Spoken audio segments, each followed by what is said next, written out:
உதவி செய்யும்படியாய், உங்க வாழ்க்கையில அவர் பலனா இருந்து உங்களை வாழ வைக்கும்படியாய் இயேசு கிறிஸ்து உங்களுக்காக இந்த பூமியில அவர் வந்தார். அன்பான தேவன் உங்களிடத்துல எதிர்பார்ப்பதெல்லாம் ஆமென் நல்ல ஒரு அன்பதான் அவர் திருப்பி கேட்கிறார். அவர் உங்களுக்காக மரித்தார்.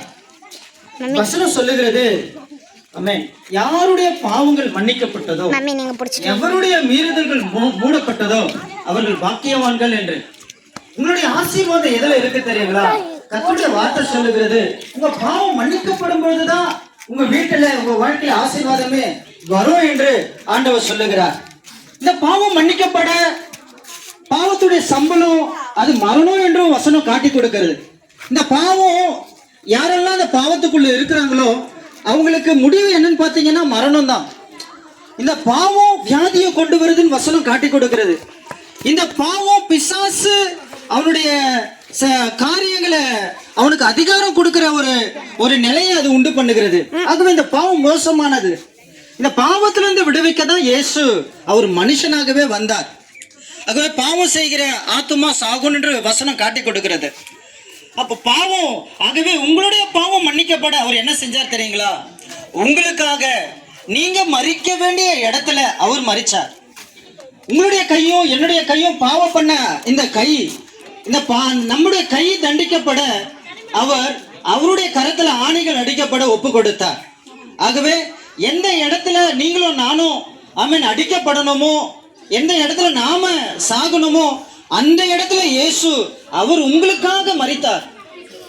ஆகவே இந்த இயேசு கிறிஸ்துவை ஏற்றுக்கொள்ளும் பொழுது உங்க பாவங்கள் எல்லாம் மன்னிக்கப்படுகிறது. நீங்க பாவம் மன்னிக்கப்பட நீங்க எதுவுமே செய்ய வேண்டாம். நீங்க எந்த ஒரு பரிகாரமும் நீங்க செய்ய வேண்டாம். இயேசுவானவர் உங்களை படைச்ச உங்க தகப்பன் அவர் உங்களுக்காக அவர் எல்லா பரிகாரமும் செஞ்சு முடிச்சுட்டார். சிலுவையில எல்லா தண்டனையும் அவர் உங்களுக்காக அவர் ஏற்றுக்கொண்டார். நீங்களும் நானும் செய்ய வேண்டிய ஒரே ஒரு காரியம் என்ன தெரியுங்களா? உங்க மனச உங்க இருதயத்தை அவருக்கு கொடுத்தீங்கன்னா அவர் உங்க இருதயத்துல வந்து உங்களை ஆசீர்வதிப்பார்.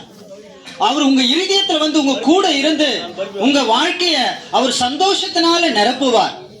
இயேசு கிறிஸ்து உங்க வாழ்க்கையில வர வேண்டும் என்றால் நீங்க உங்க பாவத்தை அறிக்கையிட்டு, இயேசுவே என் வாழ்க்கையில வாங்க, என் வாழ்க்கையில அற்புதத்தை செய்யுங்க, என் வாழ்க்கையில ஒரு அதிசயத்தை செய்யுங்க, என்னை உயர்த்துங்க அப்படின்னு நீங்க சொல்லும் போது அவருக்கு நீங்க அவரை உங்க இருதயத்துல நீங்க அவருக்கு இடம் கொடுக்கும் பொழுது ஆண்டவர் நிச்சயமா உங்க வாழ்க்கையில ஒரு பெரிய அற்புதத்தை அவர் செய்வார். ஆண்டவர் பெரிதான வாக்குத்தத்தங்களை உங்களுக்கு கொடுத்திருக்கிறார். நீயோ கடன் வாங்குவதில்லை, நீ அநேக ஜாதிகளுக்கு கடன் கொடுப்பாய் என்று ஆண்டவர் சொல்லி இருக்கிறார். ஆண்டவர் சொல்றார், உன் அப்பத்தையும் தண்ணீரையும் ஆசீர்வதிப்பேன் என்று சொல்றார். ஆண்டவர் சொல்றார், நீ வாளாகாமல் நான் உன்னை தலையாக்குவேன் என்று சொல்லி இருக்கிறார்.